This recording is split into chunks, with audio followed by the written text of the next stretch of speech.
మీరు లిఫ్ట్లో చిక్కుకుపోతే మీ ప్రాణాలను కాపాడుకోవడానికి ఇక్కడ కొన్ని చిట్కాలున్నాయి. కొన్నిసార్లు నిర్వహణ సమయంలో లిఫ్ట్లో తప్పు భాగం అమర్చినప్పుడు, లేదా భవనంలో విద్యుత్ సరఫరా నిలిచిపోయినప్పుడు, లేదా లిఫ్ట్ భాగాలలో ఏదైనా సమస్య వచ్చినప్పుడు లిఫ్ట్ అకస్మాత్తుగా ఆగిపోతుంది. మీకు ఇలా జరిగితే మీరు చేయవలసిన మొదటి పని లిఫ్ట్ తలుపుల కింద చూడటం. అక్కడ నుండి కాంతి వస్తున్నట్లు కనిపిస్తే మీ లిఫ్ట్ ఒక అంతస్తులో చిక్కుకుపోయిందని అర్థం.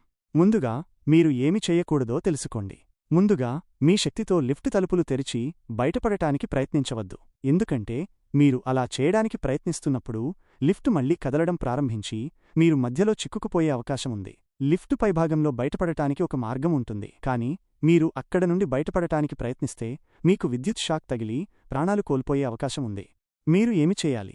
మీరు లిఫ్ట్లో చిక్కుకుపోయారని తెలియజేయడానికి లిఫ్ట్లో ఉన్న ఎమర్జెన్సీ బటన్ను నొక్కండి. ప్రతి భవనంలో ఒక బృందం ఉంటుంది మరియు లిఫ్ట్లో కెమెరా ఉంటుంది. ఈ బృందం లిఫ్ట్లో ఏమి జరుగుతుందో 24 గంటలు పర్యవేక్షిస్తుంది. మీరు లిఫ్ట్లో చిక్కుకుపోయారని వారికి తెలిసినప్పుడు వారు బృందాన్ని పంపి మిమ్మల్ని అక్కడి నుండి బయటకు తీస్తారు.